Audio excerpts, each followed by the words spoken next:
President J.D. Vance and Secretary of State Marco Rubio get together with Denmark and Greenland officials at the White House to discuss the future of Greenland.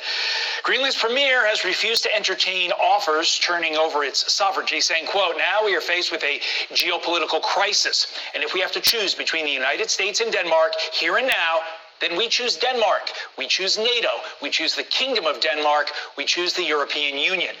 Here was President Trump's response. The premier of Greenland said today, "We prefer to stay with Denmark." That's their problem.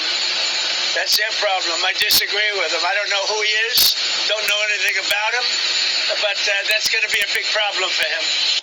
Our next guest is spearheading private investment efforts in Greenland. GreenMet CEO Drew Horn joins me now. Drew, you heard the president there. What do you think he means when he says, quote, "That's going to be a big problem for him," meaning the premier of Greenland?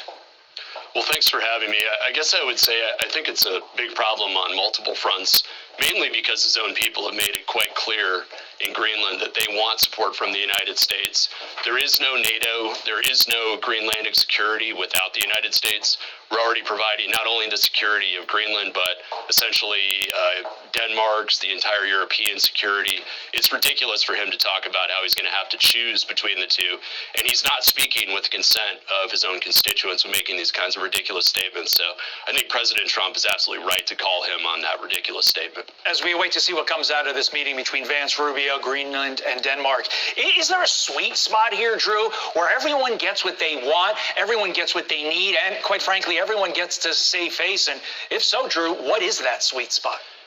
There absolutely is a sweet spot. And, I think that there's just a lot of, ridiculous narrative coming from the Europeans on this particular subject. What President Trump is offering is billions of dollars of investment in the form of private investments and projects, all of which we're looking at that span from AI data centers to multiple rare earth and critical minerals projects. I mean, the sky is the limit, and everybody benefits from this, including the Danes, including the EU, including NATO, but most importantly, the Greenlanders, who have overwhelmingly said they want investment and support from the United States. They want a pathway towards independence, and they are absolutely tired of being exploited and oppressed by the Danes as they have been for the last 100 years. The era of colonialism is over, and it's time to let people achieve their own destiny.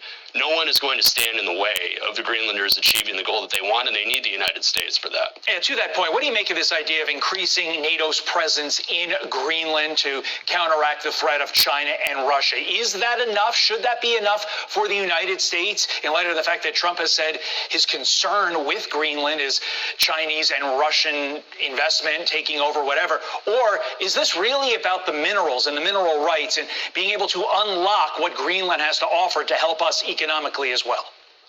Well, there's obviously a joint nexus between national security and economic development.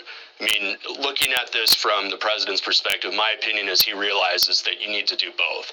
And so the reality is NATO is not able to protect itself without the United States. I think we need to stop pretending that there's some sort of world in which NATO exists without the United States. We've been propping it up for years and years and years. And obviously the European members need to do more of a part to contribute and pull their weight. So they do need to contribute more towards the collective Arctic security.